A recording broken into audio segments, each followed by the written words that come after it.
Welcome to ఉదయం news. మహిళా దినోత్సవ వారోత్సవాలలో భాగంగా ఈరోజు ఉదయం ఓపెన్ హౌస్ నిర్వహించిన పల్నాడు జిల్లా పోలీసులు. పురస్కరించుకుని పల్నాడు జిల్లా SP Shri B Krishnarao IPS గారి ఆదేశాల మేరకు నరసరావుపేట పోలీస్ ప్రధాన కార్యాలయం నందు, పల్నాడు జిల్లాలోని అన్ని పోలీస్ స్టేషన్ల నందు సిఐ అండ్ ఎస్ఐ మహిళా దినోత్సవ వారోత్సవాలను ఘనంగా నిర్వహిస్తున్నారు. ఈరోజు పోలీస్ ప్రధాన కార్యాలయం నందు ఏర్పాటు చేసిన ఓపెన్ హౌస్ కార్యక్రమానికి అదర్ ఎస్పీ సత్యరాజు గారు, అదనపు ఎస్పీ లక్ష్మీపతి గారు, నరసరావుపేట మహిళా పోలీస్ స్టేషన్ సిఐ సుభాషిణి గారు, అడ్మిన్ ఆర్ఐఎం కృష్ణ గారు మరియు సిబ్బంది పాల్గొన్నారు. తెలిసింది కదా, ఇక్కడికి ఏ సందర్భంలో మేము పిలిచామంటే మనకి ఇంటర్నేషనల్ ఉమెన్స్ డే 8 ఉంది.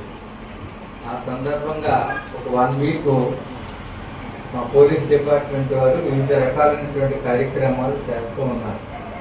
అలాగే ఎస్ఏ రేటింగ్ కాంపిటీషన్ కానీ, ఎలక్ట్యూషన్ కానీ, అలాగే ఈ ఓపెన్ హౌస్, అలాగే లేడీస్ సంబంధించినటువంటి అనేక కార్యక్రమాలు, మొన్నే బ్లడ్